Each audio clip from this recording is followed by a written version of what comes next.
कि दौरे हाजिर के मुसलमानों का ईमान चूंकि कमज़ोर हो चुका है, इस बुनियाद पर जो तरह तरह की परेशानियां हैं वो भी वही वजह है। और हर जगह मुसलमान अगर पीछे नजर आता है तो अपनी ईमानी कमजोरी की वजह से है।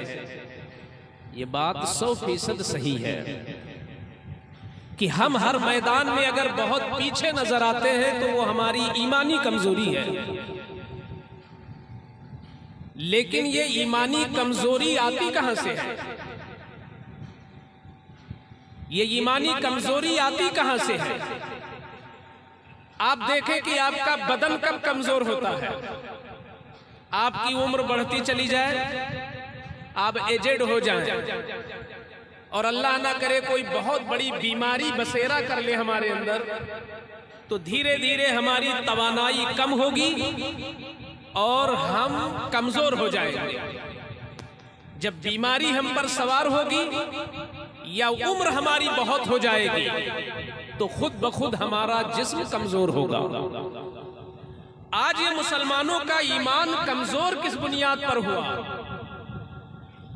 तो दरअसल वजह यह है कि ईमान की जो जान है और ईमान के अंदर जो चीज तवानाई देती है, ईमान के अंदर जो चीज पावर लाती है और जिसकी वजह से ईमान हमारा कायम है, वो असल में है इश्क़ रसूल और मोहब्बत मुस्तफ़ा। जब जब मुसलमान इश्क़ रसूल के मैदान में पीछे होगा, उसका ईमान मकड़ी के जाले से भी कमजोर हो जाएगा। बल्कि मकड़ी के जाले से भी मैं क्या बढ़ के कहूं कि उसका ईमान खत्म हो जाएगा जिसके सीने से मोहब्बत रसूल खत्म हो जाएगा। आप कुरान और हदीस के आईने में जब ईमान को देखेंगे कि ईमान क्या है, तो मैंने जो आयते करीमा पढ़ी उसमें आप जरा देखें। अल्लाह ने खुद मुस्तफ़ा जाने रहमत सल्लल्लाहु अलैहि वसल्लम की प्यारी जबान से कहलवाया।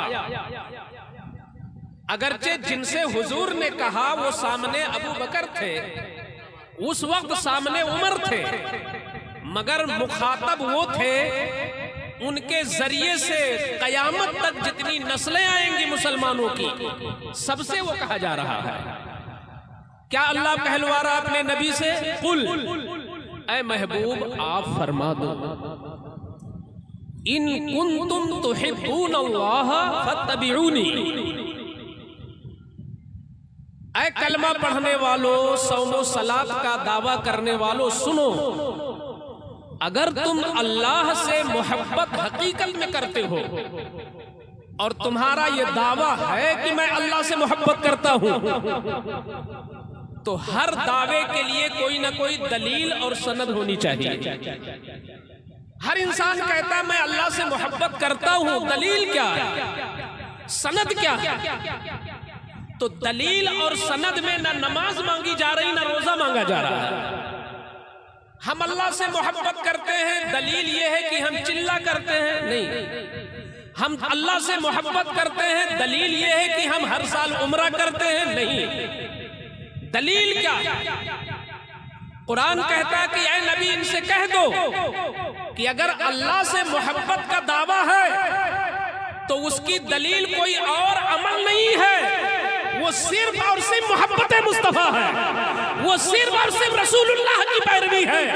फत्तबिऊनी, अगर रसूलुल्लाह की पैरवी है, उनकी वफादारी है, उनसे मोहब्बत है, उनकी जानिसारी है, तुम्हारे दिल पर अगर रसूलुल्लाह की मोहब्बत के पर्दे हैं तो ऐसी सूरत में तुम अल्लाह से मोहब्बत करते हो, वरना तुम झूठे हो, तुम काज़िब हो, तुम सच्चे उस वक्त हो सकते हो जब नबी की फरमाबरदारी करो।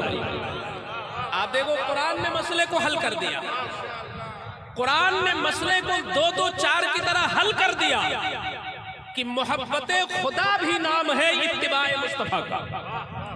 रसूलुल्लाह की इत्तिबा है तो मोहब्बत खुदा है।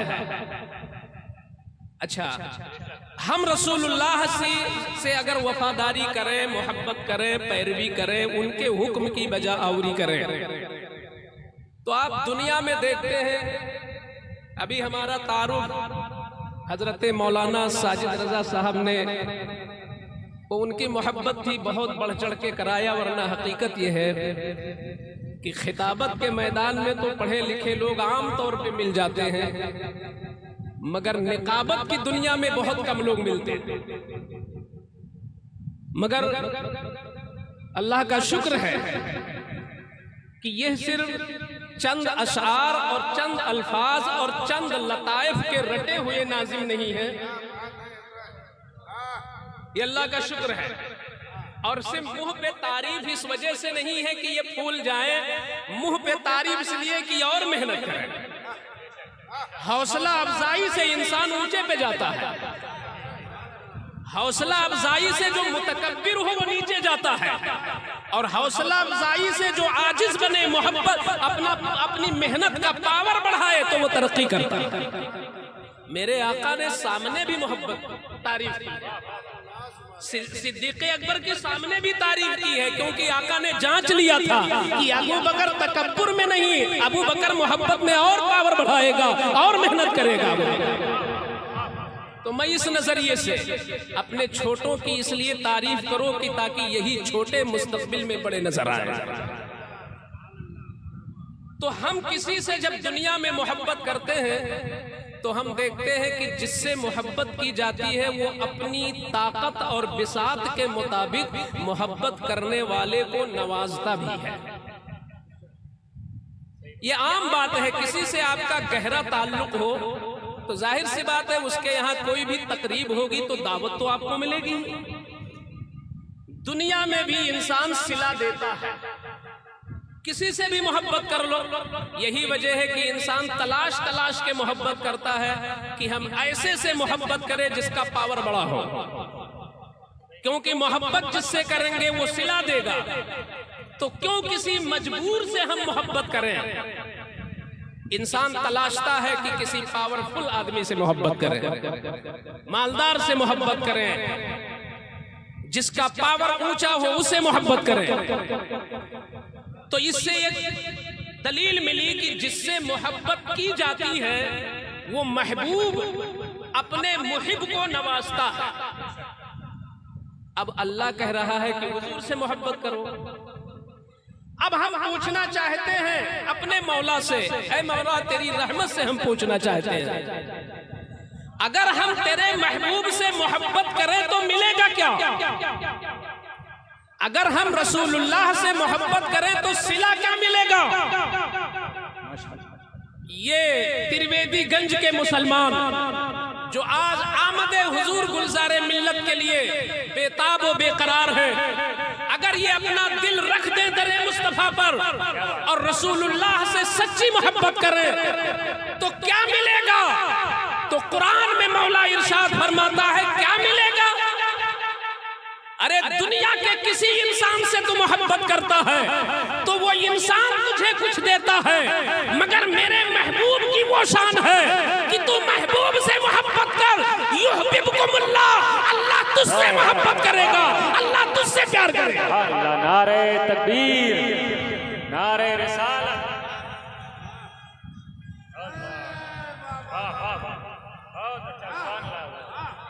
जिंदाबाद,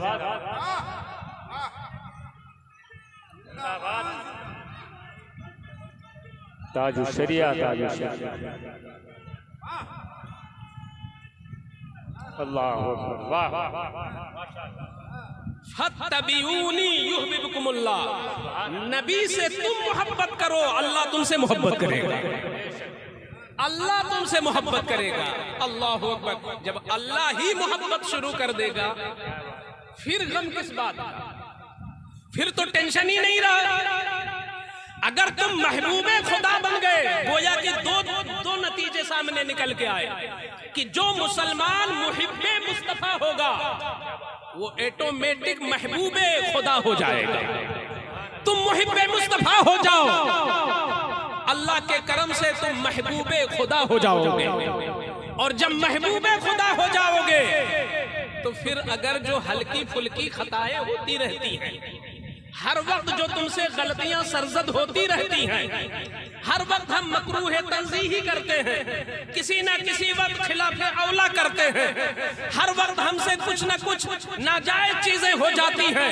ये गुनाहों का जो अंबार हमारे सर पे है, गुनाहों का टोकरा जो हमारे कंधों पर है, अगर रसूल से हम मोहब्बत करें तो अल्लाह हमसे मोहब्बत करेगा, और जब अल्लाह मोहब्बत करेगा तो कुरान कहता है यग़फिर लकुम ज़ुनूबकुम, तुम्हारी खताओं को माफ करेगा और खताओं को माफ करके तुम्हें जन्नत का दाखिला अता फरमाएगा। सुभान अल्लाह, सुभान अल्लाह, सुभान अल्लाह। इसी राज को समझा था सहाबा ने,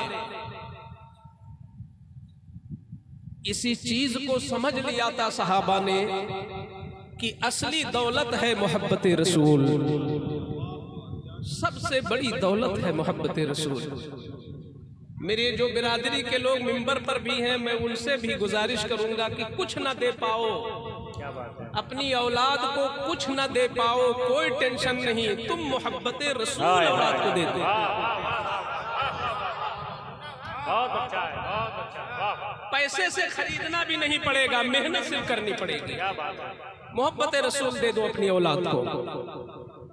और ये मोहब्बत रसूल कैसे होगी? यही तो जरिया है।